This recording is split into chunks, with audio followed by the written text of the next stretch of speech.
Bonjour à tous, j'espère que vous allez bien. Bonne année à tous, puisque c'est la première vidéo de 2025 de cette chaîne.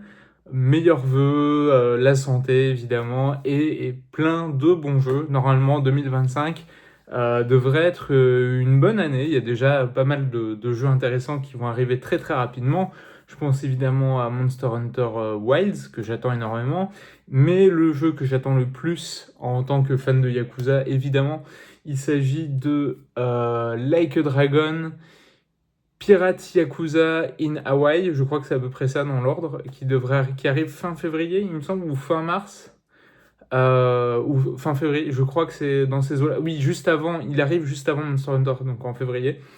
Voilà, c'est celui-là, j'ai vraiment très très hâte qu'il sort. Là, il y a eu un direct il n'y a pas longtemps, au moment où je fais la vidéo, on est le 10 janvier. Et il y a eu un direct, une présentation du jeu, et ça a l'air dingue. La quantité de contenu pour un simple spin-off, ils se sont encore dépassés, donc j'ai vraiment très très hâte de découvrir ça. Puis un jeu centré sur Majima, voilà, ça faisait longtemps qu'on le voulait, donc ça va être très chouette. Donc bonne année, merci à tous d'être là, merci à tous les nouveaux abonnés, tous les gens qui vont passer sur cette chaîne.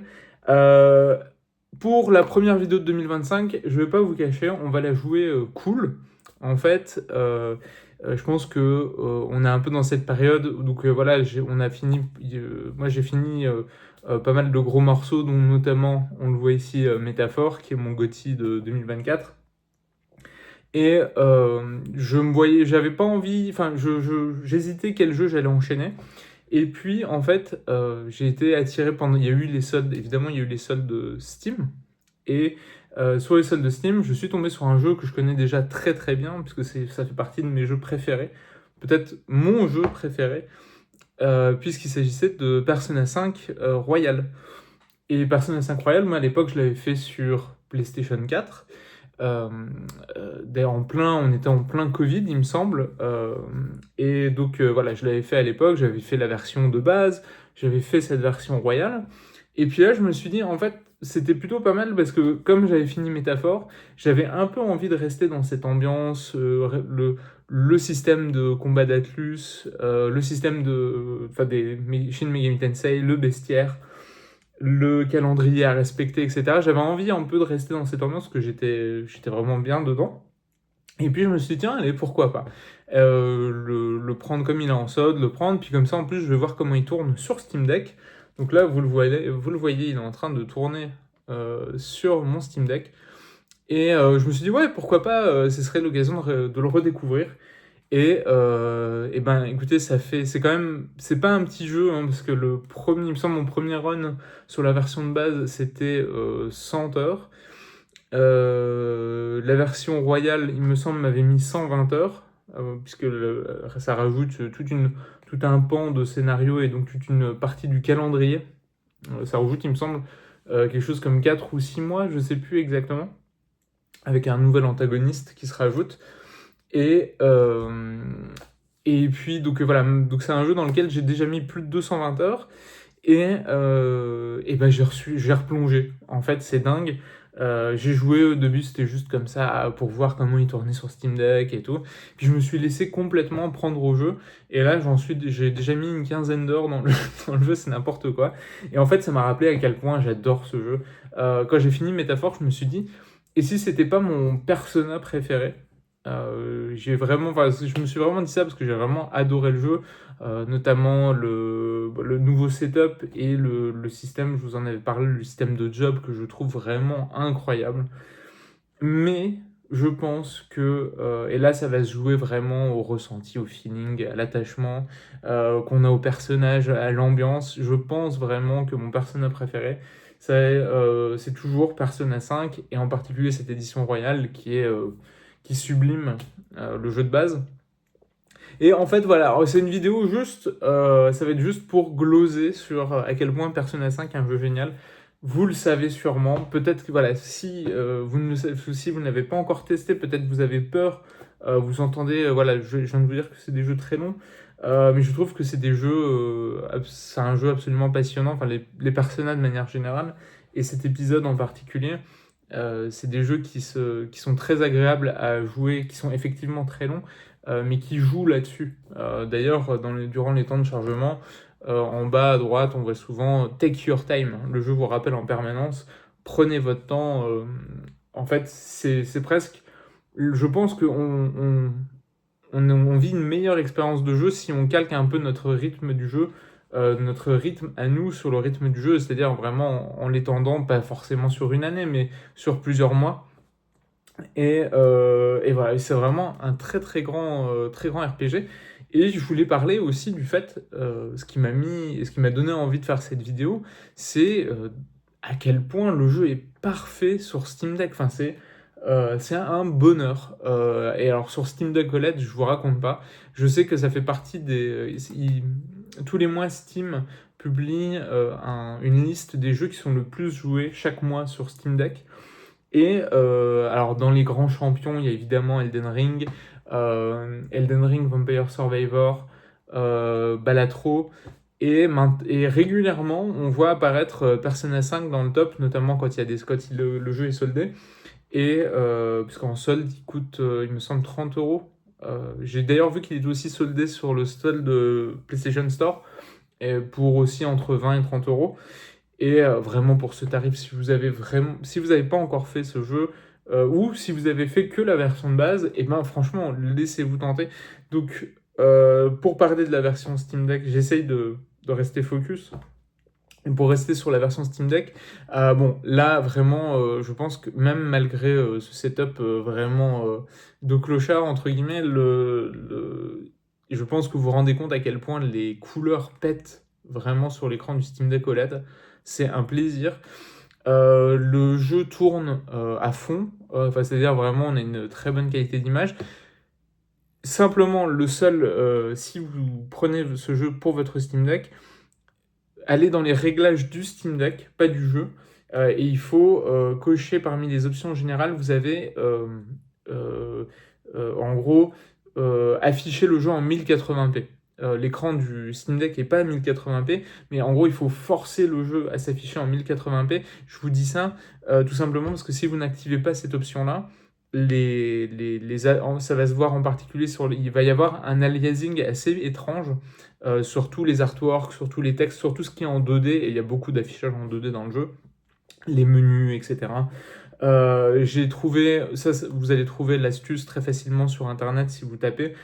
J'étais pas le seul à me poser la question, je trouvais ça un peu bizarre, parce qu'au début je trouvais le rendu un peu pas très propre, et via cette simple astuce, vous allez avoir un jeu absolument magnifique, non seulement sur l'écran de votre Steam Deck, mais je tiens à préciser que le jeu reste magnifique aussi sur une télé.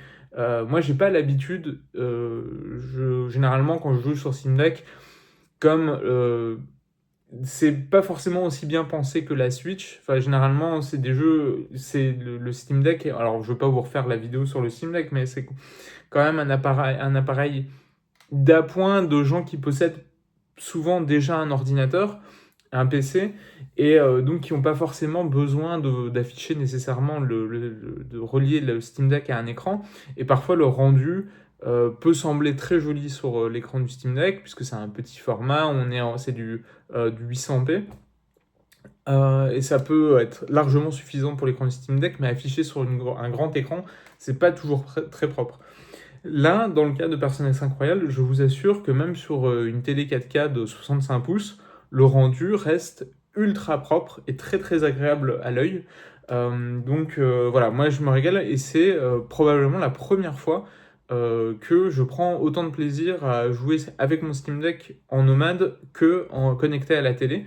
Et puis en plus, comme n'importe quel pad que vous ayez chez vous, un pad PlayStation 5, Xbox One, fonctionne parfaitement, et vous avez l'expérience au top. En termes de durée de vie, en termes de batterie, vous en avez entre 3 et 4 heures, ce qui est excellent, ce qui est vraiment dans la moyenne haute, en tout cas pour un jeu aussi beau, je trouve, sur le Steam Deck. Donc le jeu est vraiment fait pour, et je me souviens quand Persona 5 est sorti, le grand fantasme, c'était mais pourquoi il sort pas sur Switch? Il devrait sortir sur Switch. Parce que voilà, le fait qu'on suive une vie de lycéen, et donc on va jouer un peu tous les jours, c'est le meilleur rythme, je pense, pour pas se dégoûter de ce rythme très haché propre au Persona. Tout le monde se disait, bah, ce serait vraiment super de pouvoir y jouer en nomade. Et donc, voilà, c'est aussi pour ça que le jeu fonctionne aussi bien sur Steam Deck. Ça me permet de... Je mentionne ça puisque à l'époque, le Steam Deck n'existait pas, il me semble, quand Persona 5 Royal est sorti. Et nous, donc, on fantasmait beaucoup sur une version Switch. Cette version Switch, on a fini par l'avoir. Évidemment, en tant que fan du jeu, je me suis aussi procuré la version Switch. Une très belle version Switch, d'ailleurs. Ils ont fait les choses très très bien. On a un magnifique steelbook qu'on retrouve, il me semble que c'est le steelbook de l'édition collector PS5, PS4. Parce que j'ai aussi l'édition collector PS4, mais je ne l'ai pas ressorti pour cette vidéo. Mais donc on a un magnifique steelbook avec ce qui n'est pas qui ressemble, mais ce qui est juste une garantie malheureusement. Pas de notice, très beau visuel à l'arrière. Et voilà, il me semble qu'il y avait aussi une édition collector avec un coffre, avec des goodies. Il me semble qu'il y avait des artworks, il y avait plusieurs goodies il y avait un sac, il me semble aussi, dans le coffre de l'édition collector qui était aussi disponible pour la Switch. Et cette version Switch, en fait, est très bien. Moi, je connais des gens qui ont fait le jeu sur Switch et qui ont eu une très bonne expérience. Mais du coup, alors, je tiens à préciser que je ne m'acharne pas sur la Switch. Je suis très content que le jeu existe sur Switch et que des gens puissent faire ce jeu sur Switch et ça fonctionne très bien sur Switch. Le truc, c'est que je compare pas pour... l'idée, c'est de ne pas gazer sur la version Switch.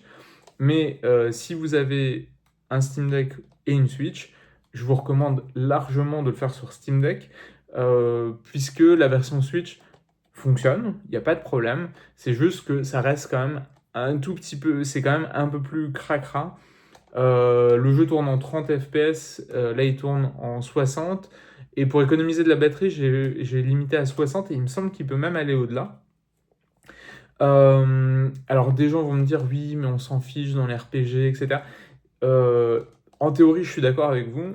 Le truc, c'est que Persona 5, c'est aussi un jeu qui est ultra dynamique. Il y a beaucoup de... En fait, moi, ce qui me choque en redécouvrant le jeu aujourd'hui, après Métaphore, c'est de voir le travail qu'il y a sur les animations, des modèles 3D en jeu, même pendant les cutscenes, le moindre déplacement de personnage, je trouve que le jeu, visuellement, est plus travaillé que Métaphore, qui est sorti après. Donc c'est vraiment très très impressionnant. Et donc tout cet effort sur les animations, les transitions, etc., et ben, je trouve que on en profite encore plus quand on joue avec la version la plus fluide possible.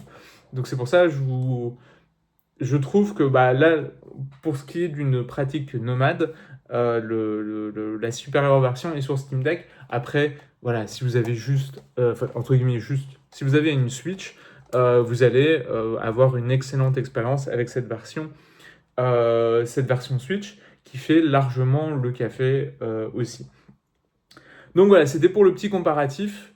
Encore une fois, j'insiste sur à quel point cette version Steam Deck, c'est vraiment le mariage parfait entre ce jeu. Je vous avais dit que l'année dernière, que Yakuza Infinite Wealth, c'était un jeu qui fonctionnait magnifiquement bien avec le Steam Deck. Et ben c'est aussi le cas de Persona 5 Royal. Ça fait plaisir. Moi, voilà, vous le savez, je suis un très très grand fan de JRPG. Et bah, ça me régale de voir tous ces jeux qui fonctionnent aussi bien, de pouvoir avoir une aussi bonne expérience de jeu sur cette console. Et voilà, avant de... puisque c'est un peu, la vidéo où je crie mon amour à Persona 5, je voulais, maintenant qu'on a parlé de ça, je voulais un peu vous parler de mon amour pour Persona 5. Évidemment, ça a été un carton, ça a été vraiment le jeu qui a fait découvrir la série à tout le monde. Persona 4 avait déjà bien entamé ce travail d'élargissement de la fanbase avec notamment avec la version PS Vita, qui est la version avec laquelle j'ai découvert Persona 4. Mais vraiment, ce Persona 5, c'est vraiment le jeu où la licence a explosé. Il me semble que Persona 5, juste Persona 5 en tant que licence en elle-même, c'est plus de 7 millions de jeux vendus si on prend la version de base et la version royale, ce qui est dingue, ce qui est vraiment un carton colossal. Et évidemment, Atlus, c'est devenu la nouvelle vache à lait d'Atlus. Et comme je suis un giga client, j'ai tout acheté, quoi. Enfin, en tout cas, tout ce que j'ai pu trouver. Évidemment, il y a eu des spin-offs. Moi, je vous en avais parlé sur ma vidéo Persona 3, mais je vais m'attarder sur mes préférés, à savoir Persona Q2, qui est vraiment très chouette sur Nintendo 3DS, qui est sorti vraiment en fin de vie de la 3DS. Je me demande si la Switch n'était pas déjà sortie à l'époque. Je crois que oui, la Switch était déjà sortie quand celui-là est débarqué chez nous. Donc on était vraiment en fin de vie de la Switch. Vraiment excellent épisode, donc un mélange entre Persona et Etrian Odyssey, donc du dungeon crawler. C'est un peu à l'ancienne, mais je trouve que ça fait bien le taf. Et il y a aussi ce côté crossover des différents Persona. Donc on retrouve la team de Persona, c'est la team de Persona 3 qui rencontre la team de Persona 4, qui rencontre la team de Persona 5, ce qui est très très cool. Enfin, c'est du fan service à donf les bananes, mais en tout cas ça fonctionne, ça a fonctionné plutôt pas mal avec moi. Et mon chouchou, vraiment j'adore ce jeu. Je suis à deux doigts même de me refaire une partie. C'est Persona 5 Tactica, pardon. Là, j'ai la version Switch, mais il est sorti partout. Peut-être, tiens, je testerai la version Steam Deck, enfin la version PC à l'occasion. Mais moi, je l'avais fait à l'époque sur Switch et ça fonctionnait nickel. Qui est en fait un Mario versus les lapins crétins à la sauce Persona, donc un tactical 3D où on gère les déplacements, mais vraiment en termes de gameplay, c'est très très fort Mario et les lapins crétins, ce qui est une excellente base, parce que ce sont vraiment des excellents jeux, mais avec toute la sauce Persona, avec les all-out attaques, quand toute votre équipe, quand vous avez affaibli un ennemi, toute votre équipe se jette sur l'ennemi. La gestion des avantages, des faiblesses et des résistances. Enfin voilà, tout l'enrobage Persona. La seule limite de ce Persona 5 Tactica, que je trouve très souvent soldé, mais alors pour rien en ce moment, c'est les soldes. Checkez parce qu'il y a des fortes chances que vous le trouviez pour des clopinettes. Et peu importe la version, vous allez passer un excellent moment si vous aimez les tacticals. La seule limite, c'est que en fait, le scénario sert à rien. Enfin, entre guillemets, si vous voulez, c'est cutscene avec des personnes réduites au minimum syndical, avec des personnages qui discutent comme ça. Combat, cutscene, combat, cutscene, combat. Il y a des combats annexes qui sont très sympas à faire, que je vous encourage à faire, puisque qui fonctionnent un peu comme des puzzles. Mais voilà, ne le faites pas pour le scénar ou parce que vous voulez en apprendre plus sur les personnages, c'est pas vraiment le but. Mais le cœur du gameplay, le cœur vraiment du jeu est excellent. Vraiment, il mérite d'être découvert. Et puis, voilà, bon là, c'est comment au niveau des produits dérivés, on a eu la chance, et ça je trouve, enfin voilà, je pense que je vous en avais aussi déjà parlé, mais vraiment, je trouve ça incroyable qu'on ait eu ce magnifique artbook officiel en français, donc chez Manabooks. J'ai checké avant de faire la vidéo, il est toujours trouvable chez Amazon.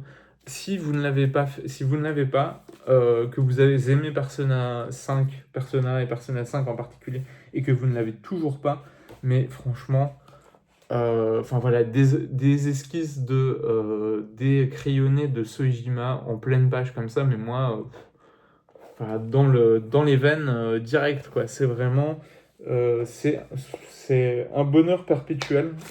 J'aime bien le ressortir régulièrement. Vraiment, c'est une pépite. C'est vraiment un très très bel artbook de très très bonne qualité et qui est pour un prix tout à fait raisonnable. Vous voyez le pavé, c'est vraiment un pavé, il coûte 40 €. Ça vaut largement le coup. Et encore une fois, moi, ça me fait halluciner. J'imagine, enfin, vous êtes probablement comme moi. Moi, je me souviens quand j'étais ado, et les artbooks, on devait les importer, on les commandait sur des sites, on espérait les recevoir, ou alors c'était dans des magasins d'apport avec des tarifs complètement abusés. Moi, je me souviens, mes artbooks Evangelion, Cowboy Bebop, je m'étais bien fait tondre à l'époque. Et d'avoir de l'officiel avec un vrai travail de traduction et d'édition, comme ça, c'est génial. Donc, merci beaucoup de Menabooks. C'est pas une sponsor, mais d'avoir fait le travail. Et je vous recommande largement pour les fans cet artbook. Et enfin, et là après je vous laisse tranquille, euh, les petites Figma. On a eu la chance d'avoir les Figma, bah voilà, hop, je peux les mettre en équilibre. Alors malheureusement je les ai pas toutes, mais il y en a eu toute une série. Avec, il y avait Joker associé à Morgana.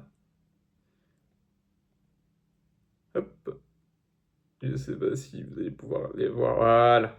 Mais voilà, comme d'hab avec Figma, en fait, si vous connaissez pas les Figma, en fait, c'est des figurines qui font plus ou moins, qui sont toutes à la même échelle. Donc si vous avez plusieurs Figma, bah, vous avez des persos de différents univers, mais qui restent tous à la même échelle, donc c'est assez sympa. Et qui sont, alors, l'idée, c'est pas très grand, donc comme vous voyez par rapport à ma main, c'est je sais pas, 10-12 centimètres. Et mais très détaillé. En fait, les modèles des visages, je ne sais pas si on se rend bien compte, mais vraiment la sculpture, le niveau de détail au niveau des vêtements, c'est du très très bel ouvrage. Donc là, je vous montre Joker, je vous montre Makoto. Donc toute la série en fait était en fait avec leur costume de combat, en fait avec leur tenue de combat, Makoto. Ce qui est très cool, c'est que c'est des figurines très articulées. Donc vous pouvez leur faire prendre toutes les poses que vous voulez. C'est vraiment très très sympa. Encore une fois, on voit que le niveau de détail est vraiment très très chouette. Euh, Hop, je vous présente Futaba, parce que j'étais un peu en sueur. Est-ce que j'allais me rappeler du nom? Alors ils ont même récréé cet effet. Donc quand elle en combat, elle nous assiste. Et donc, ils ont même recréé l'espèce de halo qui l'entoure, l'espèce de petit clavier qu'elle utilise pour nous aider en plein combat. Donc ça, c'est très très chouette. Hop, Futaba avec ses lunettes, mais évidemment, on n'est pas forcément obligé de lui mettre ses lunettes. Et la dernière de ma collection, Haru, qui est vraiment magnifique. Je pense que c'est ma préférée. Avec, alors, j'ai pas, il y a une petite table que j'ai, voilà, parce que j'avais peur que tout se casse la gueule. Mais vous avez l'idée, donc on peut lui faire sa pause quand vous faites l'attaque. Il me semble que c'est ça, c'est la all-out attack.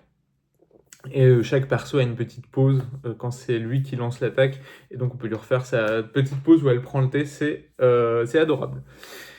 Voilà, Persona 5, c'est vraiment, je pense, avec Breath of the Wild et Mario Galaxy. Voilà, je pense que si je devais faire là, je me lance dans un top 5 complètement à l'arrache, mais un top 5 all-time, il y aurait Mario Galaxy, Shadow of the Colossus, euh, MGS3 et Breath of the Wild et Persona 5. Voilà, je pense qu'on est donc vraiment c'est un jeu que je porte très très haut dans mon cœur. En fait, ce qui est dingue, c'est tout fonctionne dans le jeu, c'est l'habillage, enfin tout a été dit, l'habillage est incroyable, le système de combat est parfait. Même si voilà, maintenant vous avez compris, j'ai une légère préférence pour le système de job plus souple, l'approche plus souple de métaphore. Mais vraiment, ce qui pour moi me fait scotcher au jeu et qui m'accroche tout de suite, malgré tout le temps que j'ai déjà passé dessus, c'est les personnages, c'est l'ambiance. En fait, ça vous met tout de suite l'OST. Vraiment, le travail de Meguro, c'est vraiment c'est une folie. Euh, voilà, mais évidemment, enfin, des playlists musique pour réviser avec Persona 5, avec la musique qui passe quand on tue le temps, entre guillemets. Enfin bref, tout le monde les connaît. C'est un classique pour moi du JRPG au même titre que FF7, FF10, bon, enfin, la plupart des FF en tout cas. Mais comme la plupart des gros Dragon Quest, vraiment c'est un jeu que je mets à cette hauteur-là, c'est un vrai chef-d'œuvre. Et voilà, donc si jamais vous n'avez pas fait cette version royale, que vous avez un Steam Deck, vraiment jetez-vous dessus. C'est vraiment le mariage parfait. C'est un peu aux États-Unis, ils diraient le peanut butter and jelly. C'est un peu le mariage vraiment parfait entre la console et le support et le jeu. C'était une petite vidéo de chill, voilà, on attend les grosses sorties, on attend les prochaines sorties. Ça va commencer la semaine prochaine, déjà il y a pas mal de trucs qui sortent. Mais voilà, on commence l'année tranquille, en retrouvant ses chaussons, en se mettant dans un jeu qu'on aime bien, etc. Histoire d'attaquer l'année en douceur. Voilà, c'était ma petite reco de début d'année. Voilà, évidemment, je pense que peu de gens vont découvrir Persona 5 avec cette vidéo, mais j'avais envie juste de créer mon amour pour ce jeu. Donc là-dessus, je vous remercie d'avoir pris le temps de regarder cette vidéo. Je vous dis à très bientôt. Encore une fois, une très bonne année et à la prochaine.